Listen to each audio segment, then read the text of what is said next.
কি কান্নাকাটি করতেছো কেন বাচ্চাদের মতো? কি হয়েছে? কি কি খারাপ কোনো স্বপ্ন দেখছো তুমি?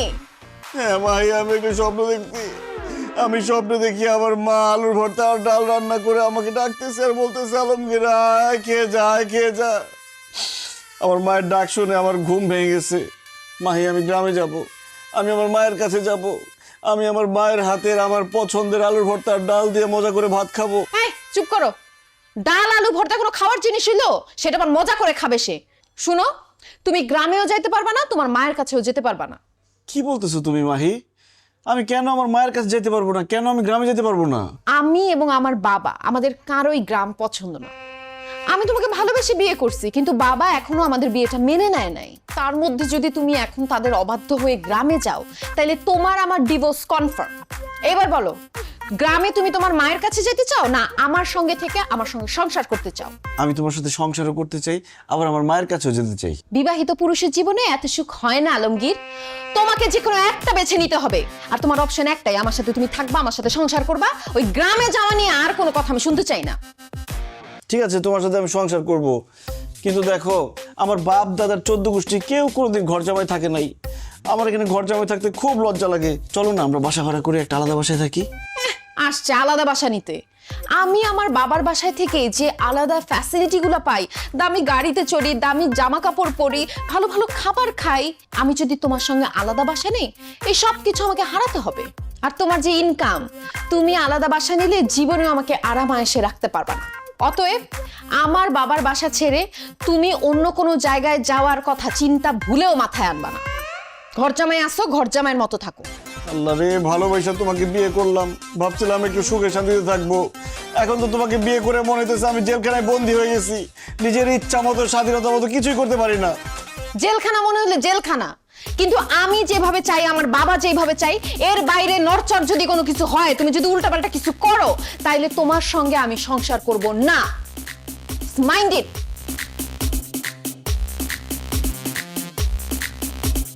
আল্লাহ রে, আগেই ভালো ছিলাম, ভালোবেসে বড়লোকের মেয়েকে বিয়ে করে কোন বিপদে পড়লাম। সব উল্টাপাল্টা হয়ে গেল। আম গাছে জাম, জাম গাছে কলা, কনফিউশনে সব খোলা খোলা, নাই যে ঠিক কিছু, সব এলো মেলো, মেমোরি পায় না খুঁজে কোথায় যে গেল। আসসালামু আলাইকুম। ওয়ালাইকুম। উল্টা পাল্টা সব উল্টা। কি তোমাকে তো আমি বলছি ঘরের মধ্যে তুমি লুঙ্গি পরবা না, তুমি লুঙ্গি পরে খেতে আসছো কেন? কারণ আব্বা, লুঙ্গি বাংলাদেশের ঐতিহ্যবাহী পোশাক। লুঙ্গি পরে বসতে আরাম, লুঙ্গি পরে হাঁটতে আরাম, লুঙ্গি পরে শুইতে আরাম, লুঙ্গি পরে খাইতে আরাম, সেজন্য আমি লুঙ্গি পরি। কিন্তু আব্বা, এই যে আপনি সকালেও প্যান্ট পরেন, বিকালেও প্যান্ট পরেন, খাইতে বসলেও প্যান্ট পরেন, ঘুমাইতে গেলেও প্যান্ট পরেন, আপনার বাতাস ঢুকে কিভাবে? চুপ থাকো, আনস্মার্ট আনকালচার গেও ভূত। আমার কোথার থেকে বাতাস ঢুকবে সেটা নিয়ে তোমার চিন্তা করতে হবে না। আমাদের পুরো বাড়িতে এসি লাগানো আছে, আমরা সবসময় ঠান্ডাই থাকি। এই লুঙ্গি পরলে তোমাকে গরিব লাগে, আর আমার আশেপাশে গরিব মানুষ দেখলেই আমার মেজাজ গরম হয়ে যায়। খবরদার, তুমি লুঙ্গি পরবে না। আর তুমি আমার মতো সুন্দর পোশাক আশাক পরবে, তাতে তোমাকে স্মার্ট লাগবে। কিছু মনে করবেন না আম্মা, আপনি এই বয়সে যেরকম সাজগোজ আর মেকআপ মাইরা থাকেন, আপনাকে দেখতে কিন্তু স্মার্ট লাগে না। আপনাকে দেখতে মনে হয় স্টার জলসার কুটনি শাশুড়ি।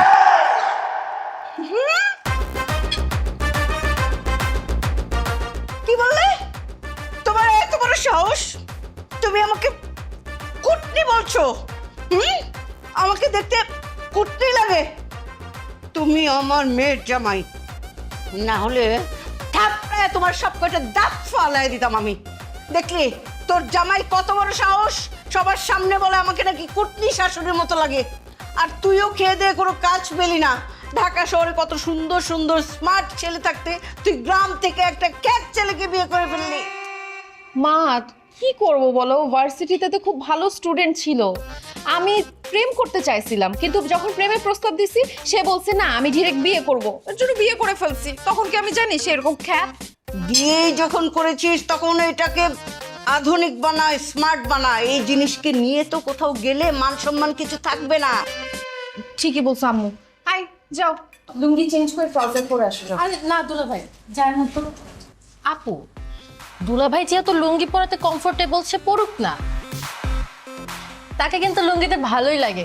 ভাই আপনি বসেন তো, নাস্তা করেন। ধন্যবাদ মারিয়া, একমাত্র তুমিই আমারে বুঝো।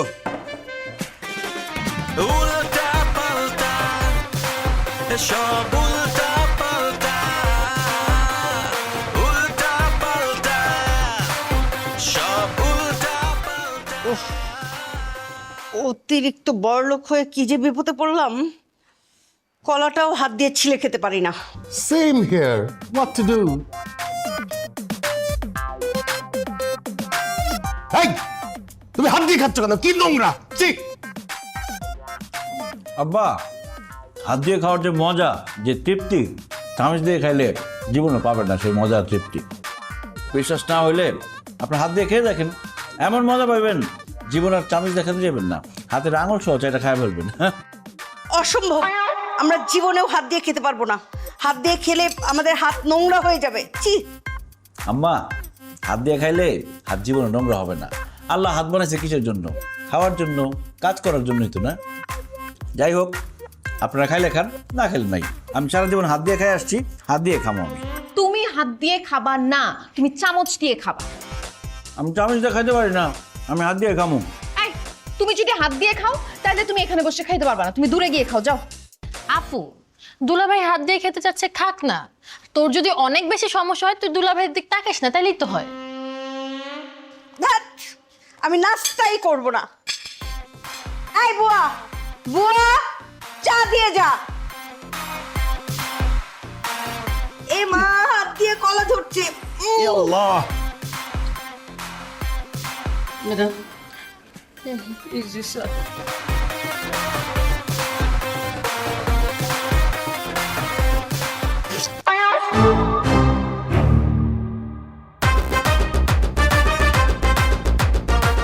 এটা কোনো চা হলো? ঠান্ডা চা, কোনো স্বাদ গন্ধ কিছুই নেই। মনে হচ্ছে পানসে একটা শরবতের মতো কিছু। এই, তোকে কি বেতন দেয়া হয় না? ঠিক মতো চাটাও বানাতে পারিস না। আর যদি কখনো এরকম ঠান্ডা চা দিস, এই চাটা তোর মুখে ছুঁড়ে মারবো বলে দিলাম। লাথি মেরে বাসা থেকে বের করে দিব। বেয়াদব কোথাকার, চোখের সামনে থেকে যা। মনে হয় যেন বেতন দেয়া হয় না আর কি। সকাল সকাল মেজাজটাই খারাপ হয়ে গেল।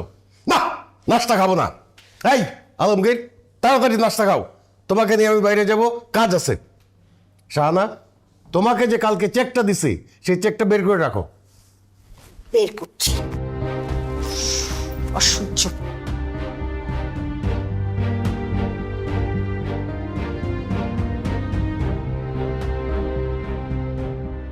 দেখছো আলমগীর? কাণ্ডটা দেখছো? ডিউটি ফাঁকি দিয়া ঘুমাইতেছে। এখন যদি এই গেট দিয়া চোর ডাকাত ঢুইকা আমাদের বাড়ির সবকিছু চুরি করে নিয়ে যায়, কি অবস্থাটা হবে? তার একটা উচিত শিক্ষা দিতে হবে। থাপড়ে গালের দাঁত ফালাই দেবো সব। আব্বা, মুরব্বী মানুষ, গায়ে হাত তোলার দরকার নেই, বুঝাই বলেন। এই, তুমি চুপ করো। যেমন কুকুর তেমন মুগুর দিতে হয়। এই, এই, উঠ। বাইরে যাস কেন? স্যার, কালকে হারের ডিউটি দিছি তো, শরীরটা ভালো না, এই জন্য চোখটা একটু লাগাইছিল। শরীর ভালো না তাইলে চাকরি ছাইড়া দিয়া বাড়িতে গিয়ে ঘুমা। এইখানে বসে ঘুমাস কেন? হ্যাঁ, তুই এখানে বসে ঘুমাবি আর তোরে আমি টাকা দিব, বেতন দিব, এটা তো হইতে পারে না। এই যা, তোর চাকরি করা লাগবো না, তুই বাড়িতে যা। আমার চাকরি থেকে বাদ দিন না স্যার, তাহলে তো না খাই মরুম। স্যার, আমার মাইয়াটা বিবাহ উপযুক্ত হয়েছে, কদিন পরে বিয়ে দিতে হইব। এখন যদি চাকরি না থাকে তাহলে তো বিপদ হয়ে যাব। আমি কথা দিতেছি স্যার, এখন থেকে আমি ঠিকঠাক মতো ডিউটি পালন করুম, আমি আর ঘুমাবো না। আব্বা, দেলোয়ার চাচা যেহেতু এত করে বলতেছে, এবারের মতো তাকে মাফ করে দেন। তার চাকরিটা চলে গেলে বউ বাচ্চা নিয়ে খুব বিপদে পড়ে যাবে। ঠিক আছে, মাফ করে দিলাম, কিন্তু তোর এই মাসের বেতন কাটা। কি কল স্যার? চুপ! একটা কথা কবিতা লাথি মেরে বাইর করে দেবো। এই কান ধর, কান ধরে বল জীবনে আর কোনোদিন ডিউটিতে ফাঁকি দিব না, ডিউটির সময় ঘুমাবো না। ধর কান ধর। আব্বা কি ধরনের কথা বলেন? দেলোয়ার চাচা একজন মুরব্বী মানুষ, উনি কেন কান্দে উঠবোস করবে? আরে কিসের মুরব্বী? দারোয়ান আবার মুরব্বী হয় নাকি? এই কাঁধে ধর, কাঁধে ধরে বল, ঠিক মতো ডিউটি করবি, নাইলে কিন্তু চাকরি থেকে বাইর করে দেবো। স্যার এই যে কানে ধরলাম, এখন থেকে ঠিকঠাক মতো ডিউটি পালন করবো, তারপর আমার চাকরি থেকে বাইর করে দিন না স্যার। কথাটা যেন মনে থাকে। ওরে এই সব কারণে আবার লেট হয়ে গেল। শোনো আলমগীর, এইখানে 1 কোটি টাকার একটা চেক আছে, ব্যাংকে গিয়া টাকাটা ক্যাশ কইরা তাড়াতাড়ি অফিসে আসবা। ওই যে হারুন এন্টারপ্রাইজের একটা বিল দিতে হবে আর লোকজনের বেতন দিতে হবে। দেরি কইরো না, আমি গেলাম। আসসালামু আলাইকুম স্যার।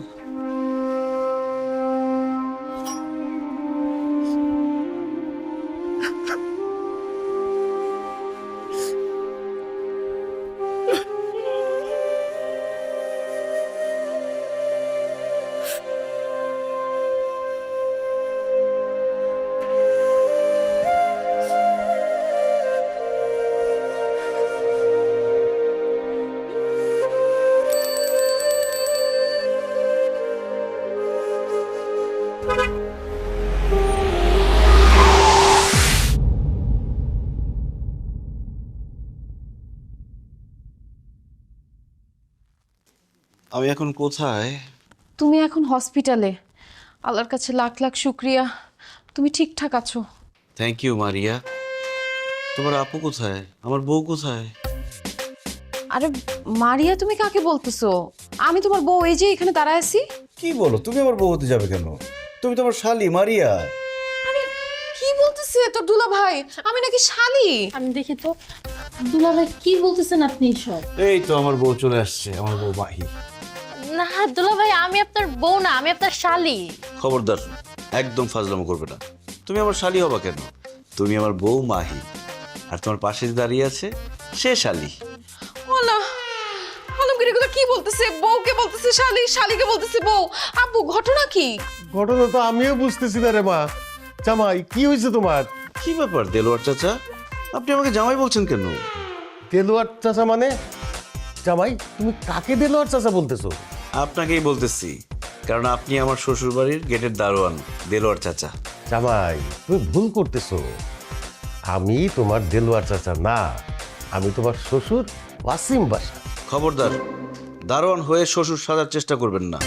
আপনি আমার শ্বশুর না, আপনি আমার শ্বশুর বাড়ির দারোয়ান দেলোয়ার চাচা। জামাই, তুমি কি আমাদের সঙ্গে মজা করতেছো?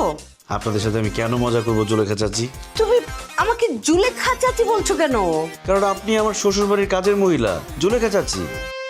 জামাই, আমি জুলেখা চাচি না, আমি তোমার শাশুড়ি শাহানা। এখন তো মনে হচ্ছে আপনারাই আমার সাথে মজা করতেছেন চাচি। জামাই বাবাজি এখন কেমন আছে? এই তো আমার শ্বশুর শাশুড়ি চলে আসছে। কেমন আছেন আপনারা? হোয়াট? তুমি এদেরকে কেন শ্বশুর শাশুড়ি বলতেছো? আরে এটা তো আমাদের জুলেখা বুয়া আর দারোয়ান। ছি ছি মারিয়া, তোমার লজ্জা করে না? বাবা মাকে তুমি দারোয়ান আর কাজের বউ বলছো?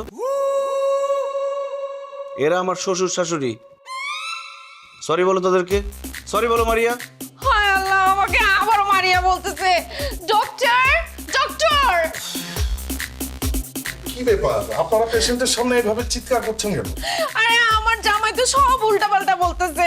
আমাকে বলতেছে আমি বউ, আমাকে বলতেছে আমি নাকি শালি। আমি শালি আর আমাকে বলতেছে বউ।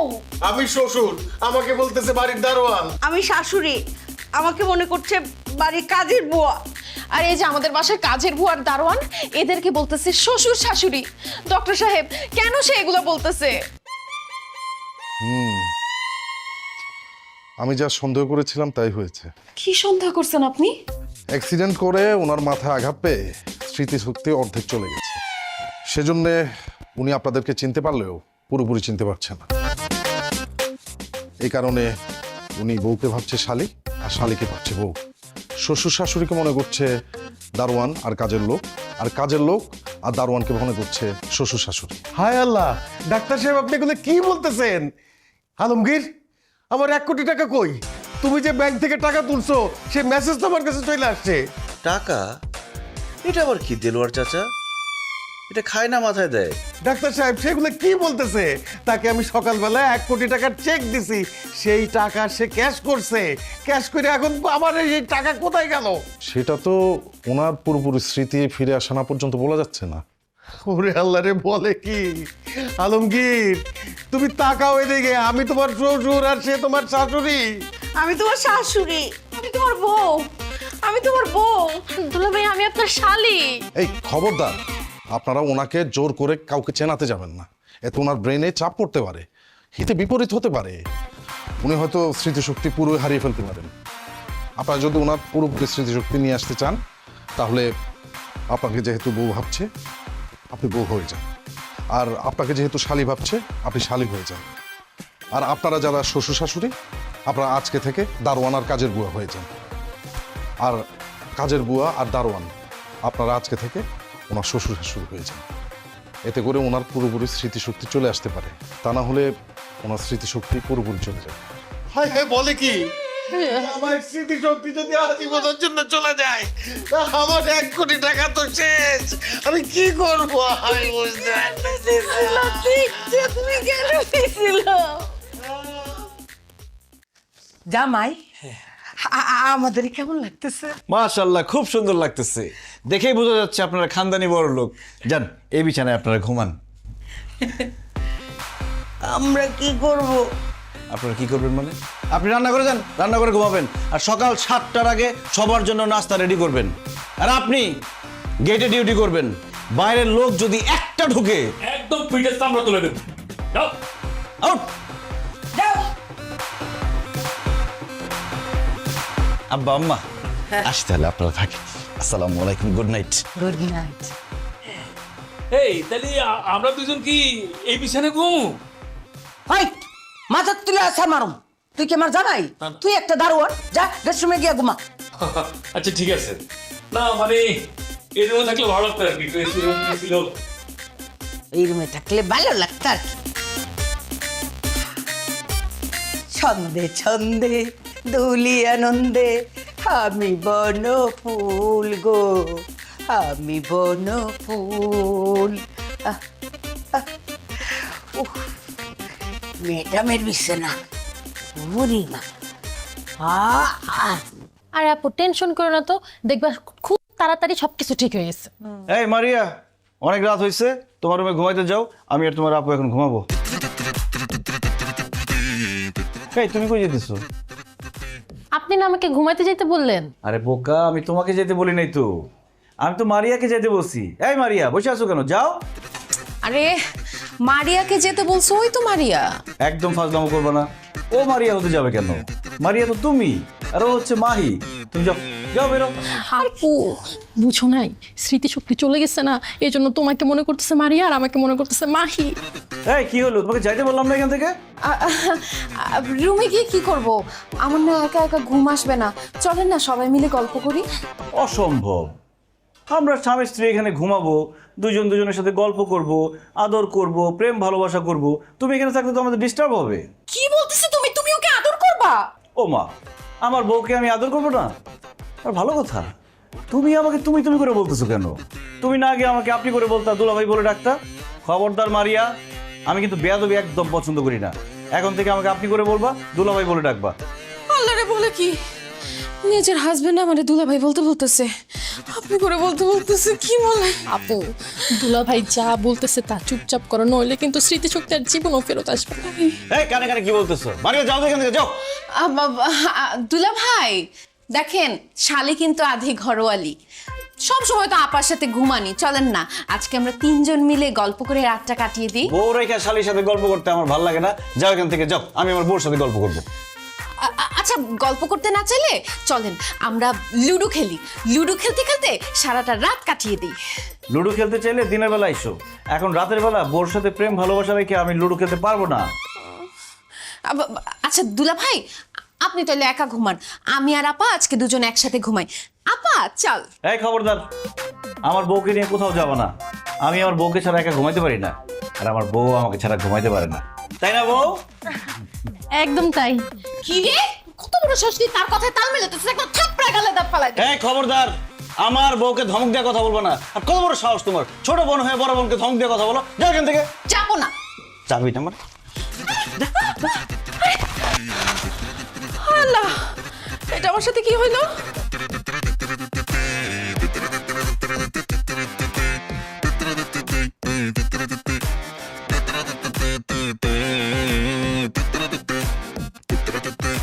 আমার জামাই বলে আমার ছোট বোনের সাথে থাকবে?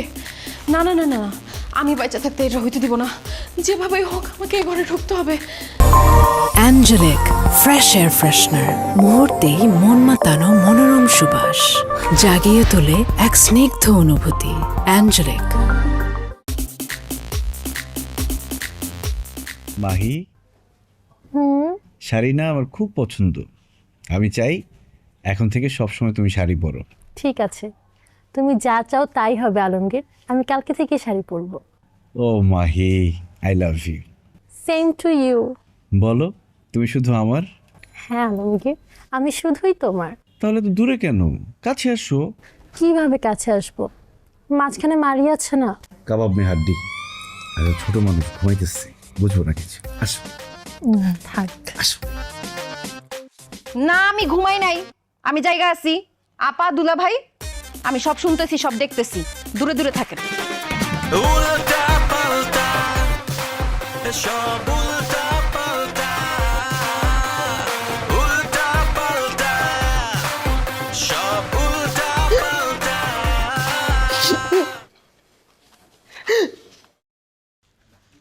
বুয়া, নাস্তা দাও। কি নাস্তা দিব?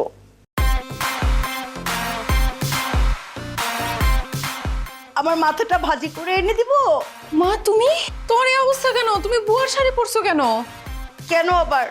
তোর স্বামী আলমগীরের জন্য। সে তো এখন আমাকে বুয়া ভাবে, আর বুয়াকে তার শাশুড়ি ভাবে।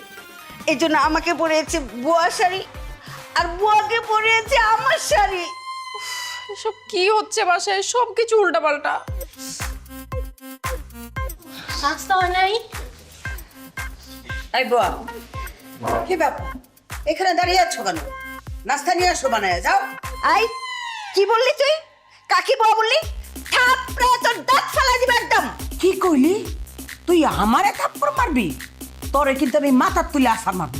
এই, তুই মোটা বলে আমাকে মাথায় তুলে আছাড় দিবি, তাই বলে আমি কি তোকে ছেড়ে দিব? হ্যাঁ, মাইনকা চিপাই পরে বুয়া হয়েছি বলে আমি নাস্তা বানাতে পারবো না? আমি জীবনেও নাস্তা বানাই নাই, নাস্তা বানাতে আমি পারবো না। কি বললেন? আপনি নাস্তা বানাতে পারবেন না? আম্মা, সে যদি নাস্তা বানাতে না পারে তাহলে রেখে লাভ কি? ঘাড় ধাক্কা দিয়ে বের করে দেন এরকম বুয়া। একদম ঠিক কথা বলছো ভাই। এই, তুই যেহেতু নাস্তা বানাতে পারবি না, তাহলে তুই এই বাসা রেখে কি লাভ? বাইরে আমার বাসা থেকে। দুলা ভাইয়ের কিন্তু স্মৃতিশক্তি নাই। সে তোমাকে বুয়া ভেবে বের করে দিলে তোমার কিন্তু রাস্তায় রাস্তায় থাকতে হবে। এই মাহি, তুমি আবার কানে কানে কি বলো? না জামাই বাবুজি, ওই কানে কানে বলছিলাম আর কি, নাস্তা কিভাবে বানানো যায়, কত প্রকার বানানো যায়। তা বলেন, কি কি নাস্তা খাবেন আপনারা? বলেন। এইভাবে কইলে তো হইব না, বলতে হবে ম্যাডাম আপনারা কি নাস্তা খাবেন। আর আমারে বলবি স্যার আপনি কি নাস্তা খাবেন, তারপর আমি বলতেছি। জি ম্যাডাম, স্যার বলেন কি কি নাস্তা খাবেন আপনারা? আমি পরোটা, সবজি, বিরিয়ানি, মাংস, ডিম, রুটি সব নিয়ে যা। আর আমার জন্য রুটি, গরুর মাংস, ডিম, সবজি, তারপর ওই যে মুরগির বিরিয়ানি, পোলাও, তেহারি আর রসমালাই জানি। হাই, তোরা কি নাস্তা খাবি নাকি বাপের 40-এ খাইতে আইছস? নাস্তার মধ্যে কেউ এত আইটেম খায়? এই, একদম মাথার তুলে কিন্তু আসার মারমু। ও না, মানে যাইতেছি আর কি, সব আইটেম আনতেছি। বাবাজি, আপনি কি কি খাবেন? ওনারা দুইজনে যা যা অর্ডার করছে সব আমি একাই খাবো। ও আচ্ছা, ঠিক আছে, সব আনতেছি। আল্লাহ আমাকে ধৈর্য দান কর আল্লাহ, চাইতেছি আমি।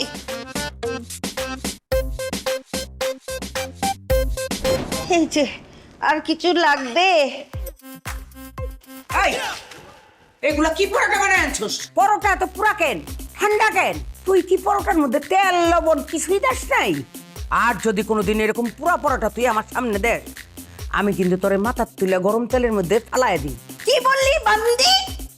এই, খবরদার, মাথার তুলে কিন্তু আসার মারব। ও না, ঠিকই আছে, আমাকে আরো বেশি গালিগালাজ করেন, তাহলে আমি ঠিকভাবে কাজ করতে পারবো। তা না হলে আমার শিক্ষা হবে না, আমার অনেক গালি খাওয়া উচিত। গালি দেন, বকা দেন। যা ভালো করে আরো পরোটা বানাই নিয়ে আয়। এই শোন, আমার জন্য আরো 10টা রুটি নিয়ে আয়। জীবনে রাক্ষস দেখার অনেক শখ ছিল, সেই ইচ্ছেটা পূরণ হলো। আই কি কইলি? তোরে কিন্তু মাথার তিলে আসার মার। না ঠিক আছে, সব কিছু ভালো করে বানায় আনতেছি। রুটি 10টা না 40টা বানায় আনতেছি। আল্লাহ তুমি আমার ধৈর্য দাও আল্লাহ। ও আল্লাহ গো, আম গাছে জাম জাম গাছে কলা কনফিউশনে সব খোলা খোলা নাই যে ঠিক কিছু সব এলো মেলো মেমোরি পায় না খুঁজে কোথায় যে গেল। দেখছেন আব্বা, দারোয়ানের অবস্থা দেখছেন? ডিউটি ফাঁকি দিয়ে সে নাক ডেকে ঘুমাইতেছে। এখন যদি একটা চোর ডাকাত বাড়ির মধ্যে ঢুকে যায় কি হবে বুঝতেছেন? কি হবে? আমার বিরাট বড় একটা ক্ষতি হয়ে যাবে। তো এরকম একটা দারোয়ান ডাকার পরও যদি আপনার ক্ষতি হয়ে যায় তাহলে দারোয়ান রেখে লাভটা কি? ঠিকই বলছো তো জামাই। আরে বেতন নেওয়ার সময় তো সে 1 টাকাও কম নেবে না, অথচ ডিউটি পালন করার সময় সে ঠিক মতো ডিউটি পালন করবে না। দোস্ত আপনার, আপনি বেশি লাই দিচ্ছেন, মাথায় তুলছেন, এই জন্য ডিউটি ফাঁকি দিয়ে ঘুমাইতেছেন। 2-4টা চর থাপ্পড় দিয়ে দিতেন, একদম সাই হয়ে যেত। হ্যাঁ ঠিকই বলছো। ঠিকই বলছো দাঁড়ায় আছেন কেন? অ্যাকশনে যান, মারেন না 2টা থাপ্পড়। ইয়ে জামাই, কি বলতেছো? মুরব্বী মানুষ তো, থাপ্পড় মারা ঠিক হবে? তোর আব্বা কি বলে? দারোয়ান আবার মুরব্বী হয় কিভাবে? মারেন একটা মুক্কা। ঠিকই বলছো, করো। এই এই ডিউটি করার সময় বলতেছো কেন? এই যাও বাচ্চা, তোর এত বড় সাহস, তুই আমার গায়ে হাত দাস? দেখো পাগলের বাচ্চা কি কয়। দারোয়ান সে না, দারোয়ান তুই। ভালো করে পোশাক আশাক দেখ। ও আসলেই তো আমি তো দারোয়ান, ঘুমের তালে সব ভুলে গেছি। জাস্ট একটা কথা জিজ্ঞেস করি, তুই আমার গায়ে হাত দিছিস কেন? আপনার এত বড় সাহস, সামান্য দারোয়ান হয়ে মালিককে তুই তুকারি করেন? আপনি তাকে স্যার বলবেন, আপনি করে বলবেন, সম্মান দিয়ে কথা বলবেন, স্যালুট দিয়ে কথা বলবেন। আচ্ছা আচ্ছা বলতেছি স্যার, আপনি আমার মারলেন কেন? ডিউটি হলে না টাকা ঘুমাইতেছিলি, তোর মারবো না তো কি করবো? আদর করবো? রাত্রিবেলা মশার কামড়ে ঘুমাইতে পারি নাই স্যার, এই জন্য একটু চোখটা লাগিয়ে এসেছিল। তোক লাগে আসলে তোক এইরকম টাইনে খুলে তাকে থাকবি, বুঝছো?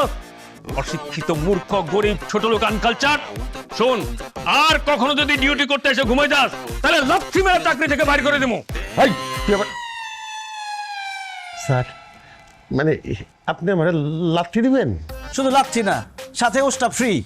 এখন বলেন, ঠিক মতো কাজ করবেন নাকি লাথি মেরে বাইর করে দিবে? না না, আমি এখান থেকে ঠিক মতো কাজ করবো, ডিউটির মধ্যে আর ঘুমাবো না স্যার, কথা দিলাম স্যার। ঠিক আছে ঠিক আছে। ওহ জামাই, এই গরিবদের সাথে কথা বলতে বলতে মুডটা আমার অফ হয়ে গেছে। আমি মনে হয় আজকে আর বাইরে যেতে পারবো না। ঠিক আছে, তুমি এক কাজ করো, তুমি মাহিকে নিয়ে বাইরে যাও, আমি একটু রেস্টে গেলাম। ওকে ঠিক আছে।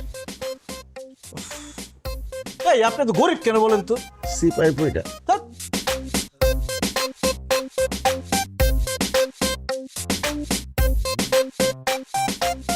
হায় রে কপাল, মালিক হইয়া দারোয়ানরে সার কইতে হয়, খালি টাকার জন্য সহ্য করে দিতেছি। আল্লাহ আল্লাহ, তুমি আমার জামাইয়ের স্মৃতি শক্তিটা ফিরাই দাও আল্লাহ। আমি তো আর এই দারোয়ান হয়ে থাকতে পারতেছি না, আমার টাকাটাও তো দরকার।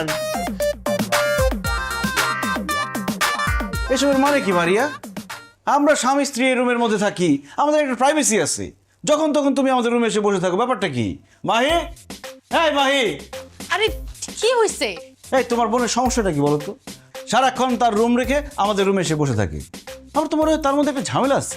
না না, তাকে তো এইভাবে রাখা যাবে না, খুব তাড়াতাড়ি তাকে একটা বিয়ে করা দিতে হবে। আমার বিয়ে নিয়ে আপনাকে চিন্তা করতে হবে না। আপনি যে নিজের বিয়ে করা বউকে ভুলে গেছেন সেটা মনে করার চেষ্টা করেন। তোমার কি মাথা খারাপ হয়ে গেছে? আমার বউকে আমি কেন ভুলে যাব? এই যে আমার বউ মাহি, তাকে আমি কত ভালোবাসি। জান, চলো আজকে আমরা বাইরে থেকে ঘুরে আসি। চলো। বাইরে মানে কি বলতেছেন দুলা ভাই? ওকে নিয়ে আপনি বাইরে কেন যাবেন? দুজনে একান্তে কিছু সময় কাটানোর জন্য। তাছাড়া স্বামী স্ত্রী দুজনে ঘুরতে গেলে তাদের মধ্যে মিল মহব্বত বাড়ে। এই চলো না দুজনে ঘুরে আসি। আচ্ছা ঠিক আছে, চলো। আই চুপ, কিসের ঠিক আছে? দুলা ভাই, বাইরে যে গরম, এখন বাইরে গরমের মধ্যে গেলে একদম সিদ্ধ হয়ে যাবেন। বাইরে যাওয়ার কোনো দরকার নাই। সিদ্ধ হওয়ার প্রশ্নই আসে না, কারণ আমরা ঘুরতে যাব আমাদের শ্বশুরের এসি গাড়িতে করে। গাড়ি তো নষ্ট, আব্বুর গাড়ি সার্ভিসিং এ দিছে, গাড়ি তো নাই। গাড়ি নষ্ট? কোনো সমস্যা নেই গাড়ি নষ্ট, আমরা রিক্সাতে করে সারা ঢাকা শহর ঘুরে বেড়াবো। ওয়াও, রিক্সায় ঘুরতে না আমার খুব মজা লাগে, চল আমরা রিক্সায় ঘুরবো। 1 মিনিট, রিক্সায় যেহেতু যাবেন আমিও আপনাদের সাথে যাব। আশ্চর্য, তুমি আমাদের সাথে যাবে কেন? কারণ রিক্সায় না আমারও খুব ঘুরতে যেতে ইচ্ছে করতেছে। কতদিন রিক্সায় উঠি না, বড় লোকের মেয়ে তো, রিক্সায় ওঠা হয় না। তোমার রিক্সায় ঘুরতে ইচ্ছে করলে বিয়ে করে স্বামী নিয়ে ঘুরতে যাও, আমাদের সাথে তোমাকে রিক্সা নিব না। কি আর করবো দুলা ভাই, বিয়ে আসলে মার্সিডিজ গাড়ির জন্য বা দামি ফ্ল্যাটের জন্য কেউ আত্মহত্যা করেছে এরকম কিন্তু শুনি নাই। তবে হ্যাঁ, রিলেশনশিপে ব্রেকআপ হয়েছে বা রিলেশনশিপে কষ্ট পেয়েছে এই জন্য অনেকে আত্মহত্যা করেছে, এটা শুনেছি। তো আসলে একজন মানুষ সবচেয়ে বেশি সুখ পায় তার পরিবার থেকে এবং সবচেয়ে বেশি কষ্টও পায় পরিবার থেকে। তো ধরেন আপনি অনেক ভালো কাজ করেছেন, স্রষ্টা আপনার উপর খুব রাজি খুশি, স্রষ্টা আপনাকে কোনো গিফট দিতে চান, ব্লেসিংস দিতে চান, মানে বর দিতে চান।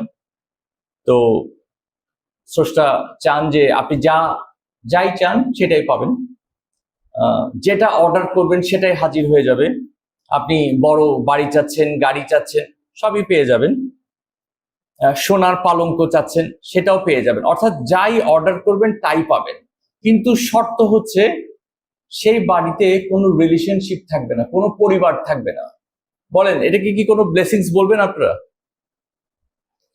তো আসলে এই কারণে হচ্ছে পরিবার ইম্পর্টেন্ট।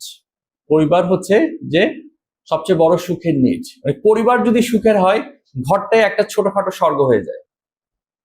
তো আসলে ঘরকে যে জিনিসটা ধ্বংস করেছে, সম্পর্কগুলো যদি বলি, মা বাবা, স্বামী স্ত্রী, সন্তান, ভাই বোন, এই জিনিসটাকে যে বিষয়টা নষ্ট করেছে সেটা হচ্ছে মিসআন্ডারস্ট্যান্ডিং, অসদাচর, দুর্ব্যবহার। আসলে দেখবেন অনেকগুলো রিলেশনশিপ মেনটেন হচ্ছে, রিলেশনশিপ আছে কিন্তু ভেতরে প্রাণ নাই, সাদা হয়ে গেছে। কেন? ওই যে মিসআন্ডারস্ট্যান্ডিং, দুর্ব্যবহার। তো একটা ঘটনা শেয়ার করি আপনাদের সাথে। ঘটনাটা সত্য ঘটনা এবং খুব প্যাথেটিক। এটা ভারতের উড়িষ্যার একটা ঘটনা, যে এক অন্ধ মা, মানে তার এক চোখ অন্ধ, তার ছোট ছেলে 8 বছরের ছেলেকে নিয়ে এসে নিয়মিত স্কুলে নিয়ে যায়, নিয়ে আসে। তো হলে কি হবে, কিছুদিন পর ছেলে মাকে বলছে যে তুমি আর আমাকে নিতে এসো না, আমি একাই চলে যাব। তো ঘটনা কি, মা বুঝতে পারছে যে ছেলেকে বুলিং করা হচ্ছে, যে এক চোখা অন্ধ মায়ের ছেলে, এরকম বিভিন্ন কটূক্তি উত্তপ্ত করে। তো মা নিতে যায় না, ছেলে নিজে একা যাওয়া আসা করে। এবং এর মধ্যে ছেলে ডিসিশন নিল যে না, আমি এখানে আর পড়াশোনা করবো না, হায়ার এডুকেশন আমি শহরে নিয়ে যাব, ওখানেই করবো, এবং যা স্টাবলিশমেন্ট ওখানে। তো যেরকম ভাবা সেরকম কাজ, সে শহরে চলে গেল, ওখানে হায়ার এডুকেশন, ওখানেই চাকরি বাকরি, সংসার পর্যন্ত, ছেলে মেয়ে হয়ে গেল। তো এর মধ্যে মায়ের সাথে তার একটা দীর্ঘ যোগাযোগ হচ্ছে না, মানে ফিজিক্যাল যোগাযোগ হচ্ছে না। তো মায়ের মন তো ছেলেকে দেখছে না, এবং মা বিভিন্নভাবে খোঁজ এবং খোঁজ করতে করতে সে শহরে চলে গেল, ছেলের সে বাসায়। দিনটা ছিল ছুটির দিন।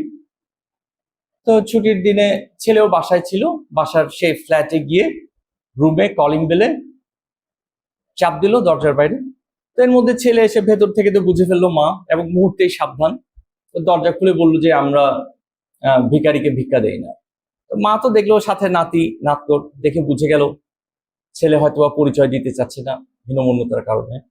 তো মা বললো যে না, আমি আসলে ভিখারি না, ভিক্ষা চেতে আসিনি, আমি আমার ছেলের সন্ধানে এসেছিলাম, তা আমি মনে হয় ভুল ঠিকানায় চলে এসেছি। মা চলে গেল। এর মধ্যে বহুদিন পার হয়ে গেল। হঠাৎ করে তার সেই যে পুরনো স্কুল বাল্যবেলার, সেখান থেকে রিইউনিয়নের চিঠি এসছে। তো রিইউনিয়ন তো সবাই পছন্দ করে। তো ছেলেও চিন্তা করলো যে ভ্যাকেশন আছে, চলে যাই। আর এর মধ্যে মায়ের সাথে একটু দেখা হবে, যেহেতু মা বারবার দেখা করতে চাচ্ছে, আর একবার দেখা করলে আর ডিস্টার্ব করবে না। তো চলে গেল রিইউনিয়ন শেষ করে বিকালের দিকে বাড়িতে গেল। বাড়িতে গিয়ে তার চোখে পড়লো অনেকদিন পর সেই যে গাছটা, দীর্ঘ বড় গাছ, সেটা এখনো দণ্ডায়মান, ঝিরিঝিরি বৃষ্টি হচ্ছে। জীর্ণশীর্ণ যে বাসা, সেটা আরো বেশি জীর্ণশীর্ণ হয়ে গেছে। তো ঢুকতেই, ওই 1 রুম বিশিষ্ট বাসা, ঢুকতে চোখে পড়লো মা শুয়ে আছে চাদর মুড়ি দিয়ে। তো কি করবে, আর তার সেই বাল্যবেলার ছোটবেলার রিডিং টেবিল, সেখানে বসলো। সেখানে উন্মুক্ত চিঠি, মায়ের লেখা চিঠি। তো সে পড়া শুরু করলো। লেখা আছে, আমার বাবু সোনা, মানিক সোনা, তোমার সাথে অনেকবার যোগাযোগ করার চেষ্টা করেছে। মানে চিঠির ভাষাটা এরকম ছিল। কিন্তু কোনো রেসপন্স তুমি করছো না। তো আমি বুঝি যে তুমি কেন রেসপন্স করছো না। আমার অন্ধত্বের কারণে তুমি হীনমন্যতায় ভুগো, পরিচয় দিতে তোমার খারাপ লাগে। কিন্তু আমি যে কি কারণে অন্ধ হয়েছি এটা যদি তোমাকে আমি আরো আগে বলতাম, ছোটবেলায় বলতাম, তাহলে এত দূরত্ব সৃষ্টি হতো না। তো বলে মা আরো লিখছে যে তুমি যখন ছোট ছিলে তখন তুমি বাড়ির আঙিনায় যে গাছটি, সে গাছটিতে খেলছিলে। তো খেলতে খেলতে হঠাৎ তুমি গাছ থেকে পড়ে যাও। পড়ে গিয়ে তুমি গুরুতর আঘাত পাও চোখে, এবং তোমাকে যখন আমি হাসপাতালে ইমার্জেন্সিতে নেই, সেখানে ডাক্তাররা বলল যে তোমার একটা চোখ নষ্ট হয়ে গেছে। তো এটা আমি কোনোভাবে মেনে নিতে পারি নাই। আমি ডাক্তারদের বললাম যে আমার একটা চোখ নিয়ে যেন তোমাকে দিয়ে দেওয়া হয়। তো ডাক্তাররা বললো যে এটা কখনোই পারা যাবে না, কারণ এটা বেআইনি।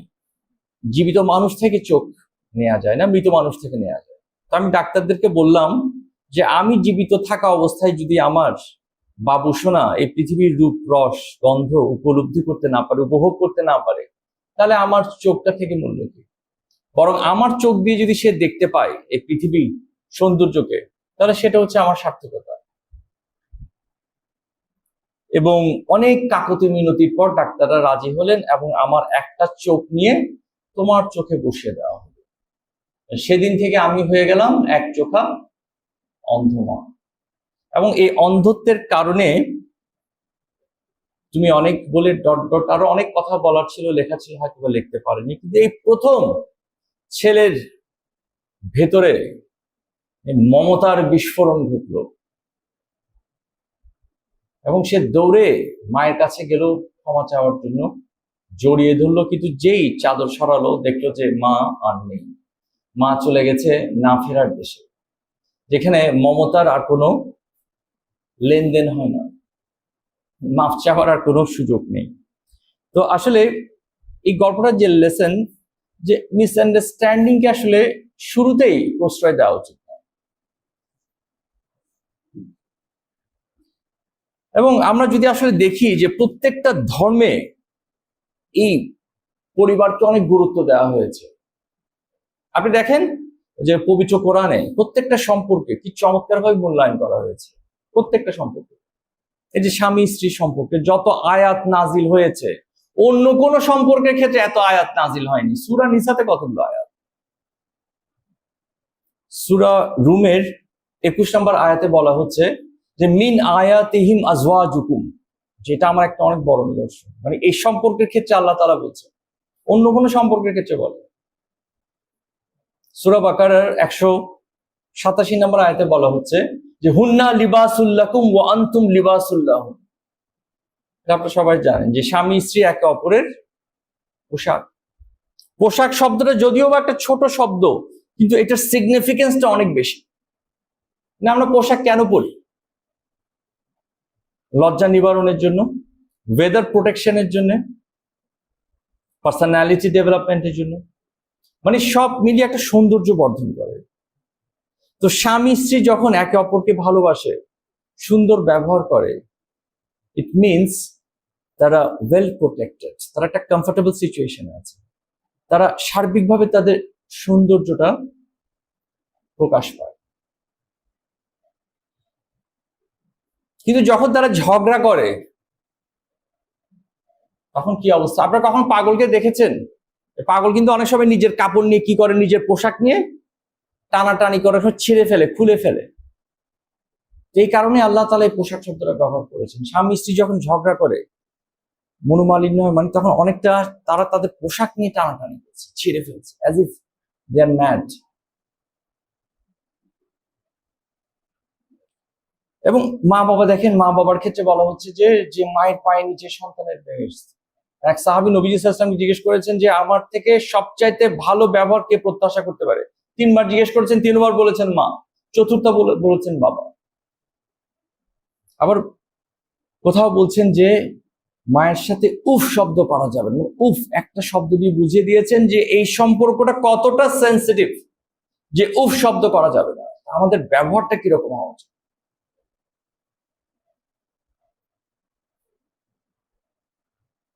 এক সাহাবী নবীজি সাল্লাল্লাহু আলাইহি ওয়াসাল্লামকে জিজ্ঞেস করছিলেন যে আপনি সবচেয়ে বেশি কাকে ভালোবাসেন? আয়েশা। দ্বিতীয়বারও বলছেন আয়েশা। তো সাহাবী বোঝাতে চাচ্ছেন না মানে ছেলেদের মধ্যে আয়েশার বাবা। বা ভালো ব্যবহার কার সাথে? সবচেয়ে বেশি মায়ের সাথে। বাবার সন্তুষ্টি হচ্ছে স্রষ্টার সন্তুষ্টি। যে কোথাও বলছে যে হাদিসে যে বাবা হচ্ছে যে মানে কি জান্নাতের দরজা শুরু, knock it but don't break it. আমরা তো ব্রেক করে ফেলি। আবার ভাই বোনের ক্ষেত্রে বলা হচ্ছে যে বোনদের হক আদায় করলো, সুন্দর আচরণ করলো, জান্নাত তার জন্য ওয়াজিব। আবার সন্তানের ক্ষেত্রে বলা হচ্ছে যে যার 2 মেয়ে আছে তাদেরকে শিক্ষিত করে লালন পালন করে বিয়ে দিল, জান্নাত এবং জাহান্নামের মাঝখানে সে দেয়াল হিসাবে কাজ করবে। তো এক সাহাবী বলছে যে ইয়া রাসূলুল্লাহ সাল্লাল্লাহু আলাইহি ওয়াসাল্লাম, আমার তো এক মেয়ে, সেও দেয়াল হিসাবে কাজ করবে। মানে সে কনফার্ম হচ্ছে। আত্মীয় স্বজন মানে প্রত্যেকটা রিলেশনশিপকে কি চমৎকার মর্যাদা দেওয়া হয়েছে, মূল্যায়ন করা হয়েছে। যে কেউ যদি চায় যে তার হায়াত রিজিক বৃদ্ধি পাক, আরে কে না চায়, তো বলছে সে যেন তার আত্মীয় স্বজনের সাথে সুন্দর ব্যবহার করে, সুন্দর আচরণ করে। তো আসলে এই যে আমরা বলছি পারিবারিক সমঝোতার কথা, যে আমরা বলছি যে happy family is equal to heaven at home, বাসাটা একটা স্বর্গ হয়ে যাবে ছিল। কখন? করণীয়টা কি? প্রথম যে করণীয় এখন বর্তমান সময় সেটা হচ্ছে যে সোশ্যাল মিডিয়া, ইউটিউব বলেন, ফেসবুক বলেন, যত কম ব্যবহার করা যায় করবেন প্রয়োজনীয় ব্যবহারটা। মানে এখন একটা রিসার্চ রিপোর্টে বলা হচ্ছে যে একজন মানুষ সারা দিনে প্রতিদিন 2650 বার, বেশি না, কতবার? আরে এতবার যদি আমাদের পরিবারের কাছেও যাই, আমরা স্পর্শ করি, আমাদেরকে বিজি করে রেখেছে। মানে ফেসবুকের ইঞ্জিনিয়ার নিজে বলছে যে মানে বট দেয়ার আই বল, আমরা তাদের চোখের যে মনিটাকে কিনে ফেলেছি। মানে কি অদ্ভুত আচরণ, চিন্তা করতে পারেন? মানে এমন ভাবে ডিজাইন করা হয়েছে যে একটার পর একটা আপনি স্ক্রল করতে থাকবেন কন্টেন্ট। কি ভয়ঙ্কর ব্যাপার। তো পরিবারকে সময় দিবেন কখন, দেখবেন কখন? মানে আরেকজনের সংসারের কি খবর, আরেকজনের কি অবস্থা, সেটা দেখতে দেখতে তো দিন শেষ। নিজের বাসার অবস্থার খবর আর কখনো।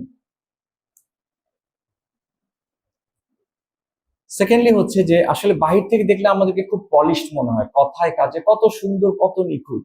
বাসায় আসলে বোঝা যায় হুমকি থামকি ছাড়া কথা বলি না। বাসায় আসলে একটু খুনটুসি করেন, একটু বাসা করবেন। 2 ধরনের মানুষ আছে। কেউ কেউ আছে বাসা থেকে ফ্যামিলি, যিনি কর্ণধার, তিনি বাসা থেকে চলে গেলে বাসার মানুষজন খুশি হয়ে যায়।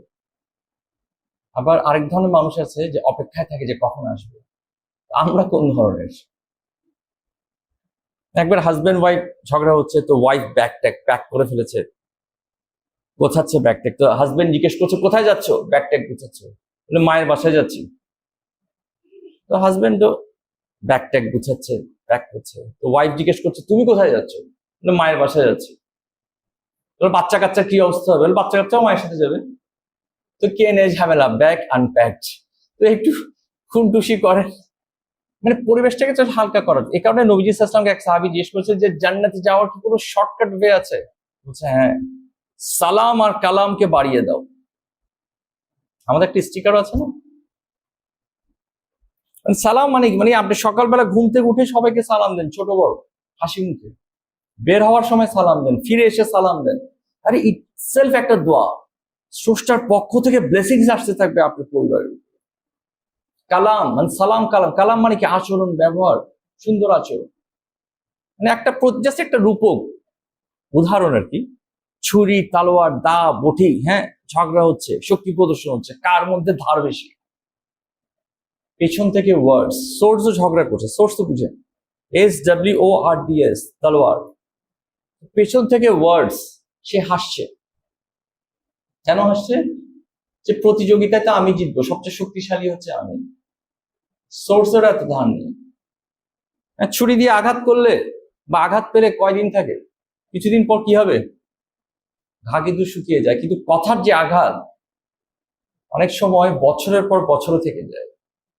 তো আমরা ধার কত, এই কারণে ওয়ার্ডস হাসছে। তো আমরা সোর্স হতে চাই না, সোর্সের থেকে এসটা কি করে দেন, বাদ দিয়ে দেন।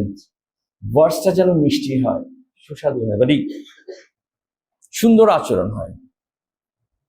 নবী সাল্লাল্লাহু আলাইহি ওয়াসাল্লামকে এক সাহাবী জিজ্ঞেস করছিলেন, হযরত মাস রাদিয়াল্লাহু তাআলা জিজ্ঞেস করছিলেন যে হোয়াট ইজ রিলিজিয়ন, যে ধর্ম কি? তিনি একটি শব্দে উত্তর দিলেন যে ধর্মের অপর নাম হচ্ছে সদাচরণ, সুন্দর আচরণ। সেকেন্ড সেটা হচ্ছে যে কান দিয়ে শোনা। রিলেশনশিপে আমরা যেটা হয় যে আমরা অনেক সময় বলি না মানে যে হৃদয় দিয়ে বলা যে হৃদয় দিয়ে বললে কি হয়, মানুষ অনুপ্রাণিত হয়, তাই না? তো হৃদয় দিয়ে শুনি না আমরা, রিলেশনশিপ কিন্তু হৃদয় দিয়ে শুনতে চাই না, এক কান দিয়ে শুনে এক কান দিয়ে বের করি। তো হৃদয় দিয়ে বললে যদি অনুপ্রাণিত হয়, হৃদয় দিয়ে শুনলে কি হবে, আপনি আরেকজনের হৃদয় জায়গা করে নিতে পারবেন। তাহলে কিভাবে সম্ভব? যদি দুই কান দিয়ে শুনেন, দুইটা কান একসাথে জোড়া লাগলে কি রকম হয় দেখতে বলতে পারবেন কেউ? এক কান, দুইটা কান যদি জোড়া লাগান কিসের চিহ্ন হবে? হার্ট। তো দুই কান দিয়ে শুনেন, হৃদয় দিয়ে শুনতে পারবেন। এটা অনেক পাওয়ারফুল, এটাকে আন্ডারএস্টিমেট করবেন না। আমরা কিন্তু সৃষ্টির আগে থেকে শুনে এসেছিলাম না স্রষ্টার কাছ থেকে, এবং এত অ্যাক্টিভ মানে ভূমিষ্ঠ হওয়ার আগে পেট থেকে কিন্তু সন্তান শুনতে পায়, মানে প্রথম এটা অ্যাক্টিভ হয়। আর জন্মের পরে বলেন একটু আজান দাও কানে, অ্যাক্টিভ হয়। সনাতন ধর্মে আমাদের পরিবারে কেউ আছে এখানে? আপনারা জানেন যে সনাতন ধর্মে যখন কেউ মারা যায় ডান কানে কি বলে? আরে ও তো মারা গেছে, এরপরও কি বলে? রাম রাম সত্য হ্যাঁ। শুনেছেন কখনো? বলে এটা কানে গিয়ে। কেন বলে? তো মারা গেছে, মানে কান তখন অ্যাক্টিভ। আরে না, আমাদের হাদিসে আছে কবরবাসী কবর দাফন করার পর কবরবাসী সে শুনতে পায় তার আত্মীয় স্বজন চলে যাচ্ছে, সে পায়ের হাঁটার যে কি শব্দ শুনতে পায়, সে তো মারা গেছে। অ্যাক্টিভ, কত পাওয়ারফুল। তো এটাকে দিয়ে শোনেন। আসলে আমরা এটাকে যন্ত্র হিসাবে ব্যবহার করি। হিয়ারিং না, লিসেনিং করবেন। হিয়ারিং মানে কি? শুধু শোনা। আর লিসেনিং মানে কি? পার্থক্য কি? লিসেনিং মানে হচ্ছে শুনে হৃদয় নামানো, যে সন্তান, স্বামী, স্ত্রী, বাবা মা কি বলতে চাচ্ছে সেটাকে লিসেন করেন, আন্ডারস্ট্যান্ড করেন, then you will get it. এবং 3 নম্বর করণীয় হচ্ছে যে লড়াই হবে। It's very simple. আরে দুটা মটকা যদি রেখে দিই ধাক্কা খাবি, হাঁটার সময় দুটা পা বাড়ি খায় না, এটা স্বাভাবিক। ঝগড়া হবে, লড়াই হবে, তবে খেয়াল রাখতে হবে যে লড়াইয়ে হাঁটতে জানতে হবে, হাঁটতে শিখতে হবে। আমরা খালি জিততে চাই। আপনি দেখেছেন অনেক সময় বাচ্চার সাথে আমরা দৌড় প্রতিযোগিতা দিই না? আমাদের নবী সাল্লাল্লাহু আলাইহি ওয়াসাল্লাম তিনি তার স্ত্রীর সাথে কি মায়ের সাথে দৌড় প্রতিযোগিতা দিয়েছেন। আমরা সব বাচ্চাদের সাথে দৌড় প্রতিযোগিতা দিন, আমরা কিন্তু ইচ্ছা করে হেরে যাই। বাচ্চারা মনে করে যে জিতে গেছে, আবার খুশি হয়ে পড়ে, বলে মাকে গিয়ে বাবাকে হারিয়েছি, বড় ভাইকে হারিয়ে দিয়েছি, প্রাউড ফিল করে। জিততে দেন, যে তোমার গাধা আগে, আমার ঘোড়া পেছনে। তেরা গাধা আগে, মেরা ঘোড়া পিছে। তো লড়াইটা যদি হয় নিজেদের মধ্যে, পরিবারের মধ্যে, আপনজনের মধ্যে, সেখানে হাঁটতে শিখেন, হাঁটতে জানতে পারা উচিত। আর লড়াইটা যদি হয় নিজের সাথে, সেখানে জিততে হবে, সেখানে জয়ী হওয়া উচিত। একটা কুইজ বলি, শেয়ার করি, যে কেউ যদি ভুল করে আর ভুল করার পর যদি সাথে সাথে কি করে, স্বীকার করে, তাকে আমরা কি বলি? ইমিডিয়েটলি স্বীকার করে যে না আই এম সরি, ভুল হয়েছে, তাকে কি বলে জানেন? অনেস্ট ম্যান, তাই না? সৎ মানুষ, ভুল করেছে, স্বীকার করেছে। আর কেউ যদি ভুল করেছি কি করে নাই কনফিউজড, এরপরও যদি সরি বলে, তাকে কি বলে? যে ভুল করেছি কি করে নাই এটা যদি কনফিউজ থাকে, তাকে কি বলে? ওয়াইজ ম্যান, তাই না? বুদ্ধিমান মানুষ। আর কেউ যদি কনফার্ম থাকে, শিওর থাকে যে সে ভুল করে নাই, এরপরও যদি সরি বলে, তাকে কি বলে? তাকে বলে হাজবেন্ড। তো এরকম হাজবেন্ড হওয়া ভালো রিলেশনশিপের ক্ষেত্রে। তো আসলে পৃথিবী হচ্ছে গোল, যা দেবেন তা ঘুরে ঘুরে আপনার কাছে আসবে। আপনি যদি সম্মান দিতে পারেন পরিবারের সদস্যদেরকে, হ্যাঁ, সেরকম রেসপেক্ট করতে পারেন, ভালোবাসা দিতে পারেন, মমতা দিতে পারেন, অ্যাকনলেজ করতে পারেন, ঘুরে ফিরে আপনি একটা সময় সম্মানিত হবেন, সেই মমতা পাবেন, ভালোবাসা পাবেন। ল অফ ন্যাচারাল রিটার্ন, আপনি সেটা ফিরে পাবেন, কারণ পৃথিবী হচ্ছে গোল। তো ধন্যবাদ সবাইকে, আসসালামু আলাইকুম।